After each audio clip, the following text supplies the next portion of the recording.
Hello everyone, welcome to the channel. एक बार फिर से आपके साथ आया हूँ एलसीएम एचसीएफ का नेक्स्ट क्लास लेकर। नेक्स्ट क्लास और एलसीएम एचसीएफ का आखिरी क्लास और इसमें सिर्फ 5 सवाल हम लेने वाले हैं। गिनकर 5 सवाल आएंगे, छोटे छोटे सवाल हैं, डिफरेंट सवाल हैं। तो चलिए स्टार्ट करते हैं बिना समय गवाए। बातें होती रहेगी आगे भी और हम करते रहेंगे भी। देखिए पहला सवाल आपके सामने जो स्क्रीन पे दिख रहा है, क्या दिख रहा है? सवाल को पढ़िए तो जरा, क्या सवाल बोल रहा है इसको पढ़िए और समझने की कोशिश कीजिए सवाल कह क्या रहा है।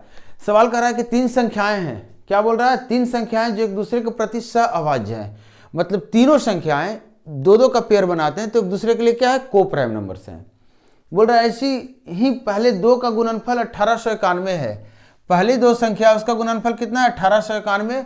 और बोल रहा है जो आखिरी 2 संख्या है उसका गुणनफल कितना है? बोल रहा है 1879 और 91। आपसे पूछ रहा है संख्याएं क्या क्या हैं। आप ध्यान से अगर ऑप्शन को आप देख रहे होंगे तो आपको ऑप्शन सी और ऑप्शन डी पे फोकस करेंगे तो नंबर्स आपके सेम रखे हुए हैं, नंबर सेम रखे हुए हैं। लेकिन ये बोल रहा है कि पहली संख्या और जो दूसरी संख्या का गुणनफल है वो ये है और सेकेंड और थर्ड का गुणनफल ये है। आप ऑप्शन से भी चेक कर सकते हैं क्या पहली 2 संख्या का गुणनफल इतना आ रहा है और आखिरी 2 संख्या का गुणनफल इतना आ रहा है। अगर आ रहा है तो आप ऑप्शन टिक मार के निकल जाइए। लेकिन अगर आप सवाल को बनाना चाह रहे हैं तो आपको इसको फैक्टर करना होगा और फैक्टर करने पे आपको दिखेगा। अगर ऑप्शन का हेल्प लेते हैं फैक्टर करने में तो बहुत अच्छी बात है। आप देखिए ऑप्शन में 31 आपको दिख रहा है, 29 दिख रहा है, 61 दिख रहा है, 62, 25। तो अगर पहले ऑप्शन पर विचार करेंगे तो आप देखिए कि क्या इकाई स्थान 29 और 30 को गुना करने पे कभी आ सकता है 1? तो आप कहेंगे नहीं। दूसरे ऑप्शन में चेक करेंगे तो आप कहेंगे नहीं। तीसरे और चौथे ऑप्शन दोनों में आपके सेम बातें हो रही है। तो आप ध्यान दीजिए, अगर आप स्मार्ट हैं तो दोनों में यही बातें कह रही है कि 31 और 61 दोनों संख्याएं हैं। कौन सी? इसमें जो 2 संख्याएं 31 और 61 है, देखिए तो गुना करने पे इतना आ रहा है तो आप कहेंगे हाँ सर आ रहा है। Point number 1। या फिर आप डायरेक्टली फैक्टर करने के लिए कोशिश करेंगे तो फैक्टर करने में आपको परेशानी होगी। नंबर्स आप देख रहे हैं कितने बड़े बड़े नंबर्स हैं। तो इस बात का ध्यान रहे कि जब भी इस तरह के सवाल आते हैं तो ऑप्शंस का थोड़ा हेल्प लीजिए। अब यहाँ पे बात हो रही है कि इसमें कोई एक नंबर इसका प्रेजेंट होगा, या तो ये या तो ये। मुझे तो नहीं पता कौन सी पहली नंबर है कौन सी दूसरा है। अगर ये प्रेजेंट होगा तो 31 से इसको भाग करते हैं। ध्यान दीजिए, अगर 31 से इसको भाग करते हैं तो यहाँ देखिए लगभग कितने बार में लगेगा, लगभग पूछ रहा हूँ आपसे। तो आप कहेंगे सर 3 से भाग करेंगे तो 2 बार में लगेगा लगभग। इकाई स्थान पे ही 2 आ रहा है। क्या आपके इकाई स्थान पे जो तीसरा अंक संख्या दिया हुआ 131 है, इसके इकाई स्थान पे 2 है? नहीं है, मतलब ये काम नहीं कर रहा। मतलब यहाँ पे दूसरा नंबर कौन सा होगा? 61 होगा। अगर 61 को ट्राई करेंगे देखिए 1 बार में लग रहा है कि नहीं। उसके बाद आप जो पूरा डिवाइड करेंगे तो आपको 131 ही आने वाला है। तो ये देखिए ये वो सवाल था जहां पे आप ऑप्शंस को भी साथ में लेकर चल सकते हैं। अब मुझे बताइए ये पहला नंबर हुआ कि ये पहला नंबर हुआ? आप कहेंगे सर ये पहला नंबर हुआ क्योंकि पहले को दूसरा से गुना किए तो ये आया और दूसरे को तीसरा से गुना किए तो ये आया। तो नंबर का पैटर्न क्या हो जाएगा? 31, 61 और 131। क्लियर है कि नहीं है? तो इस तरह के सवाल जहां पे ऑप्शंस का अगर हेल्प लेते हैं तो आपको सवाल क्या हो जाता है? इजी हो जाता है। जो नेक्स्ट सवाल आपके स्क्रीन पे इसको पढ़िए। इस सवाल को भी एक बार ऑप्शन से आप सोच कर देखिए क्या सवाल कह रहा है। एक 2000 में कितना जोड़ा जाए? ध्यान दीजिएगा, 2000 में वो कौन सी संख्या जोड़ी जाए जिसके परिणामी जो संख्या आएगी वो 12, 16, 18 और 21 से पूर्णतः विभाजित है। और आपको बोल रहा है कि जो 2000 में जोड़ी जा रही है संख्या, 2000 में जो संख्या जोड़ी जा रही है वो कौन सी संख्या? x है। तो आपसे बोल रहा है कि अगर इस संख्या जो रिजल्ट आ रहा है परिणामी संख्या है x को जोड़ने के बाद जो नई संख्या आ रही है, ये संख्या अगर इस सारे संख्याओं से पूर्णतः कट जाती है तो आप बताइए x का मान क्या होगा? x के अंकों का ही मान क्या होगा? कुछ भी पूछ सकता है। यहाँ पे आपसे पूछ रहा है x के अंकों का मान। तो आप मुझे बताइए कि अगर x के अंकों का मान हमसे पूछ रहा है और इसमें जो संख्या जिससे भाग करना उसमें एक 18 है जिसमें आपको 9 और 2 दोनों मिल रहा है, तो 9 से कोई भी संख्या कब कटती है? तो कहेंगे सर जब सम जो उसका है 9 हो जाए, 18 हो जाए, 27 हो जाए, मतलब सम को 9 से कटना होगा तभी वो संख्या 9 से कटेगी। ये संख्या अगर 9 से कट रही होगी तो इसका सम होना चाहिए कितना? तो आप कहेंगे 9। ऑप्शन देखिए डबल डिजिट में कुछ भी नहीं है, मतलब 9 होगा। 2 सम यहां से मिल गया क्योंकि 2 0 0 0 मिला के आपको 2 सम दे रहा है। इसका मतलब इसके अंकों का योग 7 होना होगा तभी 7 और 2 मिलकर 9 कटेगा, 9 आएगा और जो कि 18 से कट सकता है। तो यहां से आप डायरेक्टली आंसर कर सकते हैं वो संख्या जो x है उसके अंकों का योग कितना होगा? 7। दूसरा तरीका बता रहा हूं। अगर आप चाहेंगे कि नहीं प्रोसेस से भी हमें जानना है क्योंकि हो सकता है कि वो संख्या का दूसरा अंक पूछ देता हमें। अभी तो पूछ दिया संख्या के अंकों का योग, संख्या का दहाई अंक पूछ देता संख्या का, तब क्या करते? तो हमें संख्या पता करना होगा। है कि नहीं। तो हम क्या करेंगे इस तरह की सिचुएशन में, हमें पता करेंगे कि इस संख्या को अगर भाग देना है इन सारे संख्याओं से, इसका मतलब कौन सी संख्या हो सकती है जो इन सारे संख्याओं से कटेगी। तो आप कहेंगे सर एलसीएम, इन संख्या का जो एलसीएम होगा वही सारे संख्याओं से कटेगा। एलसीएम निकालने का तरीका क्या बताया था, सबसे बड़ा नंबर को ले लेना है। अब इसमें बगल वाले से कंपेयर करना है, इसका क्या इसमें प्रेजेंट है और क्या नहीं प्रेजेंट है। तो यहाँ देखिए 3 है, इसमें भी 3 है, 6 नहीं है, कम हो गया। अब इसमें देखिए 16 है, इसमें 2 है, 8 नहीं है, इसमें 3 है और 4 है, 3 यहाँ है, 4 है। तो आपकी संख्या क्या निकल कर आ गई, ये निकल कर आ गई। इसको गुना करेंगे तो कितना हो जाएगा, 8 6 48, 21 गुना 48 कितना होता है, 48 दूना 96, 960 और 48। कुछ ज़्यादा लेकर आ गया क्या, लगता है कुछ संख्या में ज़्यादा लेकर आ गया। एलसीएम आप निकालेंगे तो कुछ और आने वाला है। 21 है, 7 3 इसमें है, 6 इसमें है, 3 यहाँ भी आ गया, 3 यहाँ भी आ गया, 8 2 यहाँ है, 8 दूना 16, 4 हो गया, 3 हो गया। तो क्या निकल कर आ रहा है एलसीएम इसका, अब गुना कर लीजिए। 8 एकम 8, 8 दूना 16 4 20 और 4 दूना 8 2 10। अगर एलसीएम इसका आधा भी होगा तो आपको डरना नहीं है, आपको डरना नहीं। अगर आपको एलसीएम 504 भी आ रहा होगा, एलसीएम आप चेक कर लीजिएगा। मैं आपको क्या बता रहा हूँ, मैं बता रहा हूँ कि क्या करना है। तो आप मुझे बताइए कि वो संख्या अगर ये है, इस संख्या को कटना होगा, ये संख्या कटना होगा इन सारे से। लेकिन सवाल कर रहा संख्या ये नहीं है, संख्या क्या है, 2000 समथिंग है। तो इसको 2000 समथिंग बनाने के लिए 2 से गुना कर दें तो कितना आ गया, 2016। अब ये बताइए कि 2000 में कितना जोड़ने पे 16 होता है, 2016 आएगा। तो आप कहेंगे सर 16 जोड़ने पे, इसका मतलब यहाँ से x की वैल्यू आप क्या बताएंगे, तो कहेंगे 16। अब देखिए अंकों का योग क्या आ गया, 1 + 6 कितना आ गया, 7। आप ध्यान दीजिए कि अगर यहाँ पे दहाई अंक पूछता तो क्या निकल कर आता, 1। इकाई अंक पूछता तो क्या निकल कर आता, 6। क्लियर है कि नहीं है। तो ये आपका तरीका हो बनाने का। अब यहाँ पे बात कर रहा हूँ कि अगर एलसीएम मान लीजिए 504 भी रहा होता तो गलती क्यों नहीं होगा, क्योंकि हमें तो इसे गुना करके बढ़ाना ही है। गुना करके बढ़ाकर कहाँ लाना है, 2000 के आसपास लाना है। तो एलसीएम आप आधा निकाल लें, ज़्यादा ले लें, कोई फर्क नहीं पड़ता है। अगर पूरे को आप गुना कर देंगे तो भी कोई मुझे दिक्कत नहीं है। अब हम क्या करेंगे, इसको यहाँ 2 है, यहाँ 3 है, यहाँ 7 है, तो इनमें किसी एक से डिवाइड करके हम देखेंगे 2000 के आसपास आता है कि नहीं। ये फ्लेक्सिबिलिटी होती है एलसीएम में, आपको डरना नहीं है।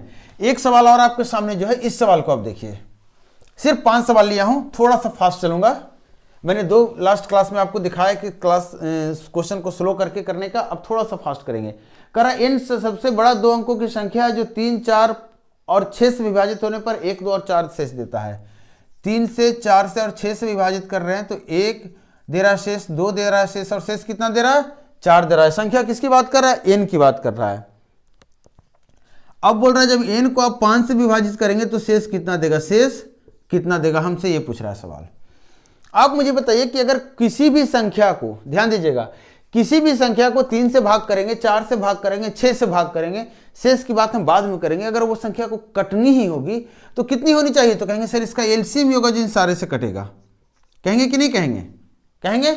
लेकिन सवाल कर रहा है कि इससे भाग देने पे शेष 1 बच रहा है, इससे भाग देने पे शेष 2, इससे भाग देने पे शेष 4, शेष अलग अलग बच रहा है। हम एक शेष बचता, अगर सब में कॉमन रहता शेष 5 ही बच रहा है या 2 ही बच रहा है, 1 ही बच रहा है, तो हम यहाँ पे क्या करते, एलसीएम निकाल कर उसको जोड़ देते हैं, बोलते यही संख्या है। लेकिन शेष अलग बच रहा है, तो आपको इस तरह के सिचुएशन में क्या करते हैं कि नेगेटिव रिमाइंडर की तरफ प्रोसीड करते हैं कि नेगेटिव रिमाइंडर कैसे होता है। जैसे 3 से किसी संख्या को भाग दे रहे, मान लेते हैं संख्या 4 है, तो शेष कितना बचेगा, तो आप कहेंगे सर 1। अगर कोई गलती से एक बार और लगा दिया, मतलब सीधे 2 बार में लगाता, तो शेष कितना जाएगा, -2। इसको बोलते हैं नेगेटिव रिमाइंडर। मतलब कितना और होना चाहिए था ताकि ये पूरी कट जाए, इसको बोलते हैं नेगेटिव रिमाइंडर। तो यहाँ पे अगर 3 को भाग दे रहे हैं, शेष 1 बच रहा है, इसका मतलब ये है कि अगर इसकी नेगेटिव रिमाइंडर की बात करेंगे तो कितना हो जाएगा, 3 - 1 2। ये नेगेटिव रिमाइंडर हो गया। यहाँ पे नेगेटिव रिमाइंडर कितना हो जाएगा, 2। एक बार और लगाएंगे तो क्या हो जाएगा, 4 - 2। एक बार और लगाएंगे तो यहाँ भी -2। देखिए जो नेगेटिव रिमाइंडर है, जो आपका नेगेटिव रिमाइंडर है, ये कांस्टेंट है, ये हमारा बराबर है। तीनों संख्याओं को भाग देने पर रिमाइंडर शेष 1 ही बच रहा है। तब हम कहेंगे कि ठीक है, एलसीएम निकालते हैं और रिमाइंडर को जोड़ देते हैं, बात कंप्लीट हो जाएगी। हम ये रिमाइंडर बराबर करवाएं, चाहिए दोनों तो एक ही रिमाइंडर है। तो आप एलसीएम जल्दी से बताइए, तो कितना हो जाएगा एलसीएम, 12 होगा कि नहीं, 12। अब मुझे बताइए कि ये क्या बोल रहा है, n सबसे बड़ा 2 अंकों की संख्या है। आप बताइए 2 अंकों की सबसे बड़ी संख्या है, नहीं है। लेकिन इतना पता है कि ये वो संख्या जो सबसे कटेगी, और इसमें अगर हम रिमाइंडर को जोड़ दे रहे हैं, इसमें हम रिमाइंडर को जोड़ दे रहे हैं, तो ये सारा ये जो क्राइटेरिया है 3 से भाग देने पर 1 शेष बचेगा, 4 से भाग देने पर 2 बचेगा और 6 से भाग देने पर 4 शेष बचेगा, ये सबको फॉलो करेगा। लेकिन आपको इसको पहुंचा के कहाँ ले जाना है, 2 अंकों की सबसे बड़ी संख्या। तो आपको ध्यान रखना है कि इसको जोड़ने के बाद हम गुना नहीं करेंगे, गुना करके इसको बड़ा करना है, 99 तक पहुंचाना है। हम सिर्फ इसको गुना करते हैं क्योंकि ये शेष अगर इसको लेकर गुना किए तो शेष बदल जाएगा, हमें शेष बराबर बचाना है -2, और ये वो संख्या जो सबसे कटेगी। इसको गुना कर देंगे तो भी जो संख्या होगी वो भी सबसे कटेगी। तो आपको इसको गुना करते जाएंगे तो 12 8 96 होता है। हम 99 के पास पहुंच गए। अब इसमें से -2 कर दें, अब कितना आ गया संख्या, 94 आ गया। हमसे पूछ क्या रहा था, हमसे पूछ रहा था इसके अंक, तो 5 भाग देने पर क्या शेष बचेगा। तो 5 भाग देने पर मैंने बताया था ना, सिर्फ अंतिम अंक को भाग देकर आप डिसाइड कर लीजिए क्या शेष बचेगा। तो आपको सवाल का जवाब क्या रहा, 4। क्लियर है कि नहीं है। यहाँ पे थोड़ी सी भी कंफ्यूजन है। अगर आपको ये मेथड लगाना है कि 12 को कितना से गुना करने हैं, तो आप ये भी करते हैं कि 99 दो अंक की बड़ी संख्या होगी, भाग देते हैं और कितना बच गया, 4 बचा ना। इसका मतलब वो संख्या क्या हो जाएगी, ये। या फिर आप करते हैं कि 12 को 8 से गुना करते हैं, बोले ये संख्या, या फिर 4 को इससे माइनस करते हैं, बोलते हैं ये संख्या है। ये एक बार में कटा, इसलिए हर हाल में आपको दिख रहा होगा 96। अगर मान लीजिए 2 बार 3 बार में कटता तो हम इसको डायरेक्टली शेष को इसमें माइनस करते हैं, बोलते हैं वही एक संख्या है। क्लियर। नेक्स्ट सवाल देखिए क्या कर रहा है सवाल। सवाल जो आपके सामने है ये बोल रहा है कि जब 12, 16, 18, 20 और 25 को एक छोटी छोटी संख्या x को विभाजित करती है, 12, 16, 18, 20 और 25 एक छोटी से छोटी संख्या x को जब विभाजित करती है, हमने x को विभाजित कर दिया, तो प्रत्येक मामले में शेष 4 बचता है।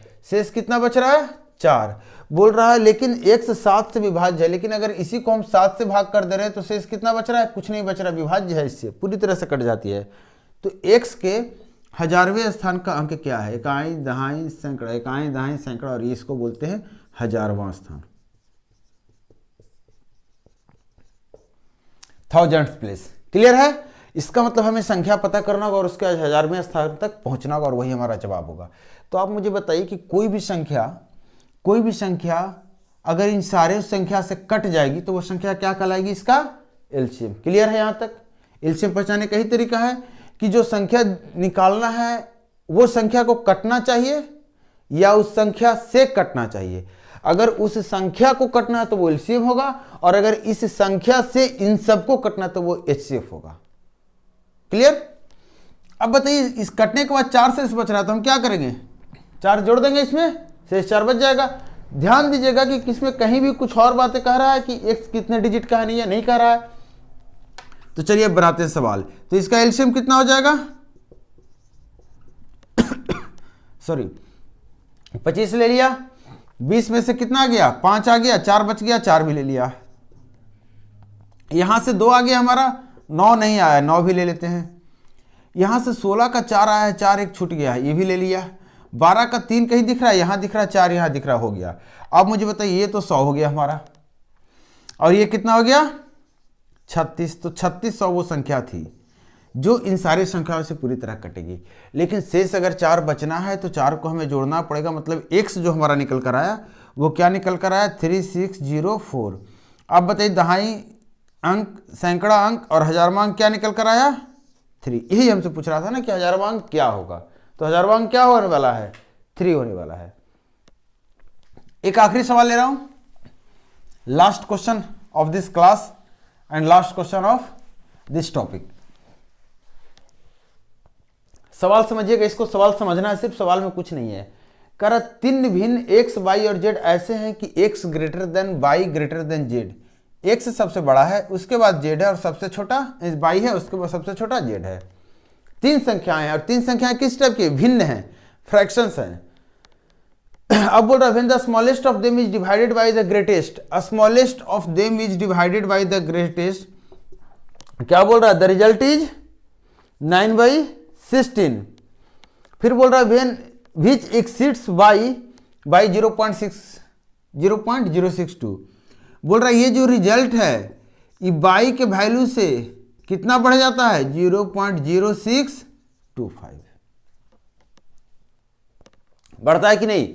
सवाल कह रहा है कि जो रिजल्ट ये आ रहा है जेड को एक्स से डिवाइड करने पे वो रिजल्ट वाई के रिजल्ट से इतना ज़्यादा है। तो हम बोले भाई ठीक है, तुमको हम हटा दे रहे हैं, अब तो तुम वाई के बराबर हो गए ना। इसको कितना बोलेंगे 1/16, वाई निकाल लीजिए, 8/16, वाई कितना आ गया 1/2, डायरेक्ट वाई निकल गया। पूछ क्या रहा है, पूछ रहा है अगर ऐसा है तो वाई के यदि x plus y plus z की वैल्यू और दे रखी है, बोल रहा है अगर x plus y plus z की वैल्यू 1/13 है तो एक्स प्लस जेड का मान बताइए, एक्स प्लस जेड का मान। अब वाई का मान यहां डाल देंगे, वाई का मान यहां डाल दें तो कितना आ गया एक्स प्लस जेड। तो कहेंगे सर इसमें से हम कितना घटा दें 1/2, वाई क्या था 1/2, इसको माइनस कर देंगे, यहां देखिए हम प्लस लगा दिए, इन दोनों को सिर्फ माइनस करेंगे तो हमें क्या देगा 1/1/24, या फिर कहिए इसको 25/24। अब देखिए आंसर किस फॉर्मेट में है, यहां पे शायद ऑप्शन आपके नहीं दिख रहे होंगे। तो ये आपका एक्स प्लस जेड की वैल्यू निकल कर आ गई। एक छोटा सा सवाल था, थोड़ा सा सवाल समझना था और सवाल में कुछ था नहीं। देखिए ये हमारा लास्ट क्लास था एलसीएम एचसीएफ का, जिसमें हमने 5 क्वेश्चन सेलेक्ट किया था इस क्लास के लिए। इसके बाद नेक्स्ट टॉपिक जो आएगा अभी कुछ फाइनल नहीं हुआ, लेकिन जल्दी ही आपको बताया जाएगा। उम्मीद है सिंप्लीफिकेशन वगैरह कुछ लेकर आऊँगा, लेकिन एक छोटा टॉपिक ही लेकर आ रहा हूँ। अभी अर्थमेटिक में नहीं जा रहा हूँ मैं, या फिर कहिए कोई एडवांस का कोई बड़ा टॉपिक नहीं रहा हूँ। अभी यही सब छोटी छोटी जो चीज़ें हैं जो कुछ अर्थमेटिक में आती है, कुछ एडवांस में आती है, जैसे कि अलजेब्रा का क्वाड्रेटिक इक्वेशन, ये सब चीज़ें छोटी छोटी सिंप्लीफिकेशन है, ये सब छोटी छोटी चीज़ें जो है ये सब ही पहले कंप्लीट करा रहा हूँ, ताकि आपका थोड़ा सा कैलकुलेशन पे कमांड हो जाए, आपका थोड़ा सा कैलकुलेशन फास्ट हो जाए। तो चलिए वीडियो को शेयर कर लीजिए, जितना ज़्यादा शेयर कर सकते हैं कीजिए शेयर। वीडियो पसंद आता है तो लाइक कीजिए, कमेंट करके हमें फीडबैक दीजिए अपना, और मेरा इंतजार कीजिए नेक्स्ट क्लास का। Thank you.